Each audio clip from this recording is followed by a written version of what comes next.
Everyone, welcome to today's video. तो DSSB की आपकी पीजीटी की वैकेंसीज आई हैं मतलब अभी आपका जो है नोटिफिकेशन इन्होंने रिलीज कर दिया है। 31 तारीख को आपका ये 31 दिसंबर को आपका ये आ गया था और अभी फॉर्म फिलिंग स्टार्ट नहीं हुई है। चेक करेंगे इसकी सारी डिटेल्स को, इस वैकेंसी में क्या एलिजिबिलिटी है, कैसे आप इस पेपर की तैयारी कर सकते हैं। इसके बारे में मेरे पास क्वेश्चन भी आया था कि हम DSSB की भी तैयारी किस तरीके से करें, एक बार उसके बारे में कुछ गाइडेंस प्रोवाइड करिए। तो एक बार हम इस नोटिफिकेशन को समझेंगे और उसको समझने के लिए चलते हैं सीधे अपने कंप्यूटर स्क्रीन पर। चलिए चेक करते हैं फिर हम इस फॉर्म की डिटेल्स को। तो DSSB की वैकेंसी है आपके पास, यहाँ पर देख सकते हैं एडवर्टीजमेंट नंबर यहाँ पर आपका दिया हुआ है 30/12/2024 को ये आपका एडवर्टीजमेंट जो है रिलीज हुआ था। और आपकी इंपॉर्टेंट डेट्स क्या है यहाँ पर, जो ओपनिंग डेट है एप्लीकेशन फॉर्म की वो है 16 जनवरी। ठीक है, तो 16 जनवरी से आपका स्टार्ट होगा ऑनलाइन फॉर्म फिलिंग और क्लोजिंग डेट जो दे रखी है वो आपकी 14 फरवरी दे रखी है। ठीक है, तो ये डेट्स आप ध्यान में रखेंगे। और फिर हम चलते हैं, ये वैकेंसी देखिए आपकी किसकी है, पीजीटी की है, पोस्ट ग्रेजुएट टीचर की वैकेंसी है। यहाँ पर कितनी टोटल वैकेंसीज है, यहाँ पर ये आप पोस्ट कोड याद रखेंगे। सब्जेक्ट के लिए डिफरेंट आपके पोस्ट कोड दिए हुए हैं। डायरेक्टरेट ऑफ एजुकेशन की वैकेंसी आई है। अभी तक न्यू दिल्ली म्युनिसिपल काउंसिल की कोई वैकेंसीज यहाँ पर इस वाले नोटिफिकेशन में नहीं गिवन है। ठीक है, कैटेगरी वाइज पूरा आप यहाँ पर देख सकते हैं टोटल कितनी वैकेंसीज हैं। टोटल 432 वैकेंसीज यहाँ पर आई हुई हैं। किस वेबसाइट पे जाना है आपको ऑनलाइन एप्लीकेशन फॉर्म फिल करने के लिए, तो ये आपकी ऑनलाइन एप्लीकेशन फॉर्म फिल करने की वेबसाइट है। इस पर जाकर आप अपना फॉर्म फिल कर सकते हैं 16 जनवरी से।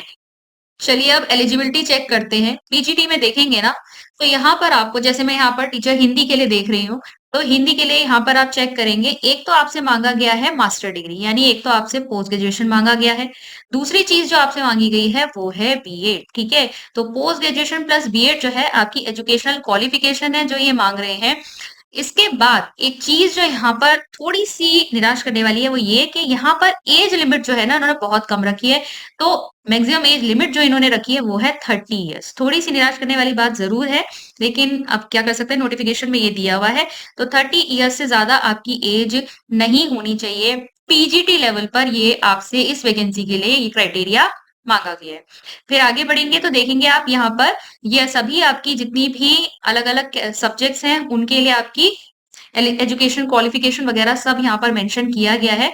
सभी में आप देखेंगे यही है आपका कि मास्टर डिग्री मांगी है आपसे और साथ ही साथ बीएड मांगा गया है और आपकी जो एज लिमिट है वो 30 ईयर्स है। एप्लीकेशन फी की बात करेंगे तो यहाँ पर मात्र 100 रुपए 100 रुपीज जो है ये आपकी एप्लीकेशन फी है। इसके बाद कुछ एग्जेम्प्टेड भी है आपके, देख लीजिए, वुमेन कैंडिडेट्स या candidates belonging to SC ST पीडब्ल्यूबीडी या एक्स सर्विसमैन कैटेगरी है। और अगर हम कैटेगरी की बात कर लें तो ये DSSB की वैकेंसी है, दिल्ली में आपकी जॉब लगेगी। ऑल ओवर इंडिया से आप कोई भी हो आप यहाँ पर फॉर्म फिल कर सकते हैं अगर आपके पास जो एलिजिबिलिटी क्राइटेरिया इन्होंने दिया है वो आप धारण करते हैं तो। ठीक है, इसके अलावा जो आपकी कैटेगरी सर्टिफिकेट है वो सभी का मान्य है, लेकिन यहाँ पर मेंशन इन्होंने कर रखा है इस नोटिफिकेशन में कि ओबीसी ये सिर्फ कौन सा लेंगे, दिल्ली का ही लेंगे। तो जो रिजर्वेशन कैटेगरी के बेनिफिट्स हैं ओबीसी वाला ये किसको मान रहे हैं, सिर्फ जो दिल्ली का होगा। ठीक है, दिल्ली में जो आपका ओबीसी होंगे सिर्फ उसी को जो है ये रिजर्वेशन कैटेगरी के बेनिफिट्स देंगे, बाकी सब जो है चल सकते हैं। ठीक है, बाकी सब कहीं के भी हो, किसी भी स्टेट के हो, वो यहाँ पर अप्लाई कर सकते हैं, अपनी कैटेगरी के बेनिफिट्स ले सकते हैं। चलिए एग्जामिनेशन स्कीम की बात करें तो यहाँ पर जो आपका एग्जाम होता है 1 ईयर एग्जाम है। ठीक है, एक ही आपका रिटन टेस्ट होता है। एग्जामिनेशन स्कीम आपकी इस तरीके की रहती है, टोटल आपका 300 क्वेश्चंस का जो है पेपर होता है, 3 घंटे का पेपर है, 300 क्वेश्चन, हर क्वेश्चन 1 मार्क का, यानी टोटल आपके मैक्सिमम मार्क्स कितने हो जाते हैं, 300 होते हैं। अब सिलेबस देखो आपका कैसा होता है। अब इसमें सिलेबस में आपके 2 सेक्शंस होते हैं। तो फर्स्ट सेक्शन की जब हम बात करते हैं तो फर्स्ट सेक्शन में आपके पार्ट्स हैं 5। पहला है आपका mental ability and reasoning ability, दूसरा है आपका जनरल अवेयरनेस, तीसरा है इंग्लिश लैंग्वेज एंड कॉम्प्रीहेंशन, चौथा है आपका हिंदी लैंग्वेज एंड कॉम्प्रीहेंशन और पांचवा है आपका numerical aptitude and data interpretation. ये आपके 5 पार्ट्स हैं जिसमें से आपके 20 क्वेश्चन हर पार्ट से पूछे जाएंगे। टोटल आपके कितने हो गए, टोटल आपके 100 मार्क्स हो गए। ठीक है, ये आपका 20-20 नंबर का हर एक आपके पार्ट से पूछा जाएगा। ये तो हुआ आपका सेक्शन 1, 100 मार्क्स का यहाँ हो गया आपका। अब अगर आप सेक्शन 2 पे आओगे तो सेक्शन 2 आपका 200 मार्क्स का होता है और इसमें जो क्वेश्चंस होते हैं वो आपके सब्जेक्ट के क्वेश्चन होंगे। ठीक है, सब्जेक्ट के पोस्ट ग्रेजुएशन लेवल पे जो आपका सब्जेक्ट है, प्लस यहाँ पर टीचिंग आपकी एबिलिटी या टीचिंग मेथोडोलॉजी से रिलेटेड जो आपके क्वेश्चंस होते हैं वो यहाँ पर पूछे जाते हैं 200 मार्क्स के। ठीक है, तो ये आपका टोटल इस तरीके से 300 मार्क्स का आपका ये पेपर होता है। बाइलिंगुअल होगा, इंग्लिश हिंदी दोनों में होगा। नेगेटिव मार्किंग यहाँ पर बिल्कुल अपनाई जाती है 0.25 यानी 1/4, ठीक है, 1/4 यहाँ पर आपको नेगेटिव मार्किंग देखने को मिलती है। क्वालिफाइंग मार्क्स आप यहाँ पर देख सकते हैं, हर कैटेगरी के लिए क्वालिफाइंग मार्क्स जो है इन्होंने यहाँ पर मेंशन किए हुए हैं। इसके बाद एज रिलैक्सेशन का भी यहाँ पर दिया हुआ है एक चार्ट, तो इसमें आप चेक कर सकते हैं कि एज रिलैक्सेशन किसको कितना मिलेगा। बस इतनी ही आपकी कुछ इंपॉर्टेंट बातें जो आपको पता होनी चाहिए।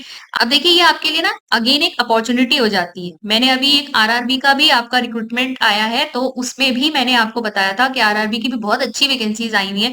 वहां पर तो आपको हर चीज में रिलैक्सेशन भी बहुत ज्यादा मिल रहे हैं, तो अगेन वो आपके लिए बहुत ही अच्छी अपॉर्चुनिटी बन जाती है।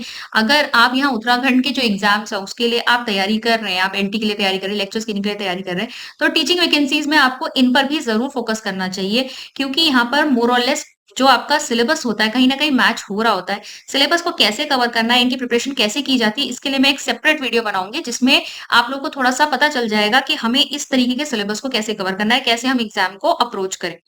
आई होप आज की वीडियो आपको यूजफुल लगी होगी। मैं मिलती हूँ आपसे नेक्स्ट वीडियो में। Thank you.